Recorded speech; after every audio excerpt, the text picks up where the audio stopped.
Okay, welcome to today's explainer. If you're a focused learner looking to just cut right through the noise and get straight down to the actual mechanics of building real wealth, well, you're exactly where you need to be. Today, we're taking a very structured climb together. We're going to start way down in the valley of debt, and step by step, we're going to summit the peak of wealth building. And we're going to do it all using real world scenarios from everyday people. Okay, let's dive into this roadmap. First up, we're going to conquer immediate crises by owning your debt journey. Second, we'll navigate the really tricky relational terrain of family money and boundaries. And finally, we'll protect those long-term investments by avoiding major wealth traps.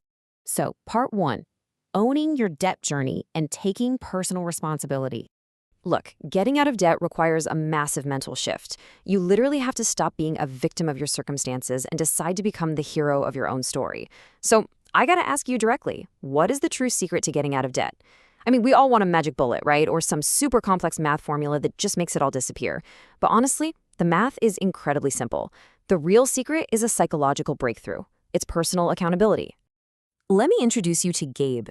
Gabe recently graduated with a staggering $26,469 in student loan debt. Ouch. But instead of just accepting that as a 30-year burden he'd have to carry around, Gabe looked in the mirror. He realized he was the absolute only one who could fix the problem, and he took total ownership of the mess. By living at home and throwing literally every spare dime he could find at his loans, he paid off that entire balance in just 21 months. 21 months. And this brilliantly illustrates the sheer power of that psychological shift. Gabe didn't sit around waiting decades for a government bailout or hoping for a winning lottery ticket. No, he realized that leaning into the really hard work was the only way to completely change his family tree. He grabbed the reins. Now, let's contrast Gabe's massive success with someone who hasn't quite made that mental shift yet. Take James. Now, James makes a really great income, $80,000 a year, but he's engaged, he has kids, and he is absolutely drowning in $88,000 of consumer and student debt. For James to win here, he has to adopt an intense, hyper-focused mindset. I'm talking about physically cutting up the credit cards, getting on a relentlessly tight budget, and living like a completely broke college student on rice and beans.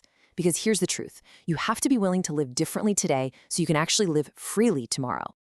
All right, moving right along to part two, family money and boundaries, and how to navigate that relational terrain.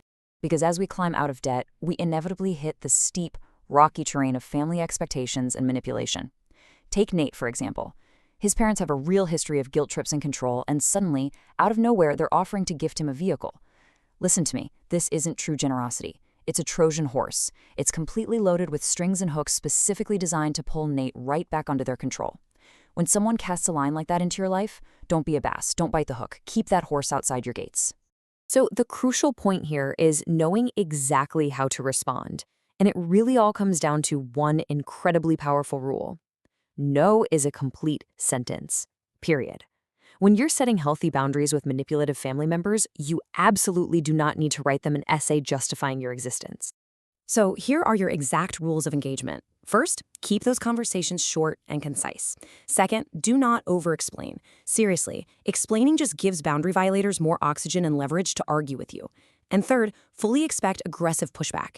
People who are used to walking all over you are absolutely going to hate it when you finally build a fence. Just remember this little metaphor. Dogs can't climb trees. You just cannot expect people with a deep, deep history of manipulation to suddenly turn around and act with pure grace. You got to protect your peace. Now, boundaries aren't just about awkward gifts. They heavily impact family businesses too. Look at John. He's 23 years old and he's running the entire daily operation of his parents' highly successful restaurant. He buys the supplies, he pays the employees, the whole shebang. But his parents, they classify him as a 1099 contractor, paying him barely $20 an hour, all while his dad is walking around handing out business cards claiming to be the owner-operator. So John really has to ask himself, is he an owner or is he just an underpaid employee being financially exploited by his own parents? John needs a crystal clear, tactical solution to stop this exploitation right now. Step 1. He needs to demand proper W-2 employment status. That current 1099 setup is literally a massive tax disaster just waiting to happen. Step 2. Negotiate a proper market rate general manager base salary. He's the one doing the heavy lifting. He needs the actual pay. And step 3, secure a percentage of the restaurant's profits as a bonus. And you know what? If the family refuses to agree to fair compensation, John has to be willing to just walk away and take his talents to a business that actually will value him. Which brings us finally to part 3, avoiding major wealth traps and protecting your hard-earned investments. Because once you reach this summit of wealth building, well-intentioned mistakes can cost you everything. Now, what's really interesting about this slide is the sheer scale of financial damage a simple misunderstanding can cause. Listen to this. Trying to be super nice, Chris's parents gave her their house using a quitclaim deed while they were still alive. Because of that specific move, Chris inherited their original purchase price basis, which was just $13,000. So now when she goes to sell that house at its current $513,000 market value, she is going to face a massive capital gains tax bill of around $75,000. It's completely wild. If her parents had simply willed her the property after death, she would have received what's called a stepped-up basis, which results in zero tax. Good intentions without professional advice? That's a massive wealth trap. The other major trap up here at the summit is getting completely paralyzed by investment perfection. In a recent debate with Dylan, we saw exactly how people will just argue endlessly in the weeds. They'll say, oh, should you use moderate effort to pick 4 historically high-performing mutual funds, or should you just passively buy an S&P 500 index fund? Listen, guys, you can become a millionaire using either of those top methods. They both work. The only guaranteed wealth trap, the only absolute guaranteed financial failure is doing nothing. It's letting analysis paralysis stop you from investing at all. Which brings us to a final, absolutely critical question. Are you just discussing theories, or are you actually investing? Are you reading a dozen books about budgets, or are you actually living on one?